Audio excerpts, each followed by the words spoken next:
Saint-Esprit, à toi l'honneur. Allons-y. Shalom à tous, ici votre frère l'apôtre Chrissy Kenzinger. Je suis heureux de vous retrouver pour le numéro tant attendu de Dieu des prémices. Alors, nous sectionnerons ce thème en plusieurs sous-thèmes, je dirais en plusieurs séquences. Mais de prime abord, je voudrais poser la question de savoir quelle est réellement la place que nous avons attribuée à Dieu dans nos vies. Genèse 1, verset 1. Au commencement, Dieu créa le ciel et la terre. Jean 1, 1. Au commencement était la parole était avec Dieu, la parole était Dieu. Il y a une grande différence ontologique entre ces deux versets. Non, je ne dis pas qu'ils sont contradictoires, bien au contraire. Seulement, Genèse 1, verset 1 nous décrit le début de la création. Et avec quoi s'est faite la création?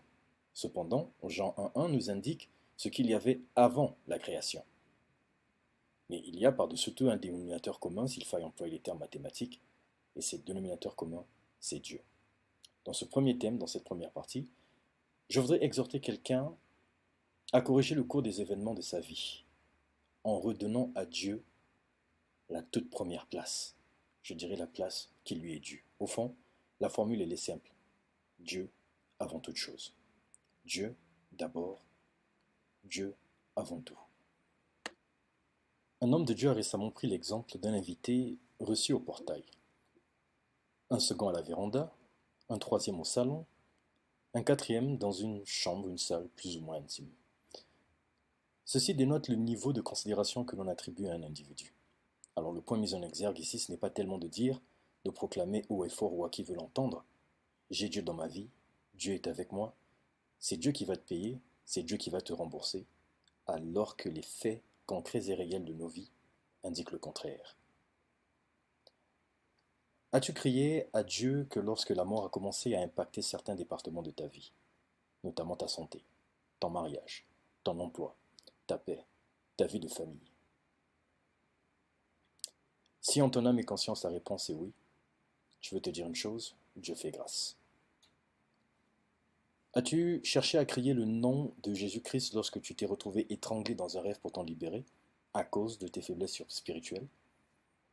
Si la réponse est oui en ton âme et conscience, je voudrais te dire que même en tenant compte, Dieu fait grâce. Passes-tu plus de temps à écouter les voix séculières plutôt que celles du Très-Haut? Fais-tu recours à la prière que lorsque tu es sur le point de faire face à de grandes échéances de ta vie?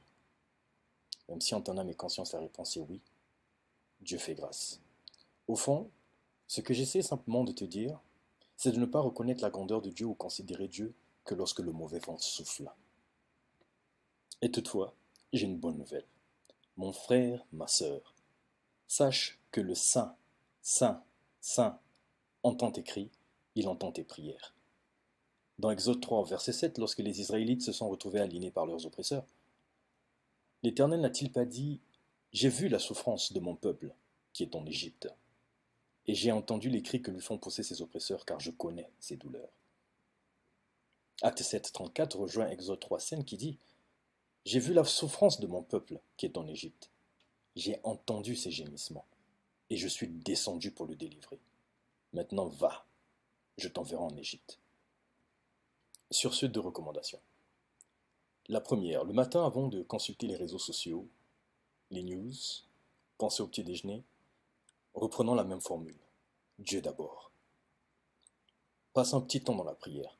Avec le peu d'énergie que tu as au réveil, même les yeux bouffés de sommeil, utilise ce peu d'énergie pour faire une prière, pour commencer à louer, à adorer, ou simplement à dire merci, mais en tout cas, commencer la journée avec Dieu. Et après avoir dit Amen, toujours les yeux fermés, observe un temps de silence pour donner à Dieu l'occasion de répondre à ta prière.